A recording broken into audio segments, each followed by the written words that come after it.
जितिया व्रत कथा। पौराणिक कथा के अनुसार एक बार एक गरुड़ और एक मादा लोमड़ी नर्मदा नदी के पास एक हिमालय के जंगल में रहते थे। दोनों ने कुछ महिलाओं को पूजा करते और उपवास करते देखा और खुद भी इसे देखने की कामना की। उनके उपवास के दौरान लोमड़ी भूख के कारण बेहोश हो गई और चुपके से भोजन कर लिया। दूसरी ओर चील ने पूरे समर्पण के साथ व्रत का पालन किया और उसे पूरा किया। परिणाम स्वरूप लोमड़ी से पैदा हुए सभी बच्चे जन्म के कुछ दिन बाद ही खत्म हो गए और चील की संतान लंबी आयु के लिए धन्य हो गई। इस कथा के अनुसार जीमूतवाहन गंधर्व के बुद्धिमान और राजा थे। जीमूतवाहन शासक बनने से संतुष्ट नहीं थे और परिणाम स्वरूप उन्होंने अपने भाइयों को अपने राज्य की सभी जिम्मेदारियां दी और अपने पिता की सेवा के लिए जंगल में चले गए।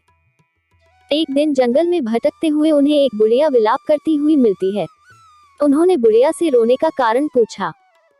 इस पर उसने उसे बताया कि वह सांप नागवंशी के परिवार से है और उसका एक ही बेटा है।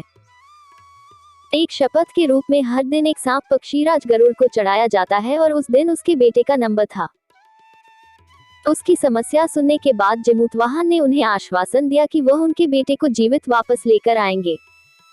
तब वह खुद गरुड़ का चारा बनने का विचार कर चट्टान पर लेट जाते हैं। तब गरुड़ आता है और अपनी अंगुलियों से लाल कपड़े से ढके हुए जीमूतवाहन को पकड़कर चट्टान पर चढ़ जाता है। उसे हैरानी होती है कि जिसे उसने पकड़ा है वह कोई प्रतिक्रिया क्यों नहीं दे रहा है। तब वह जीमूतवाहन से उनके बारे में पूछता है।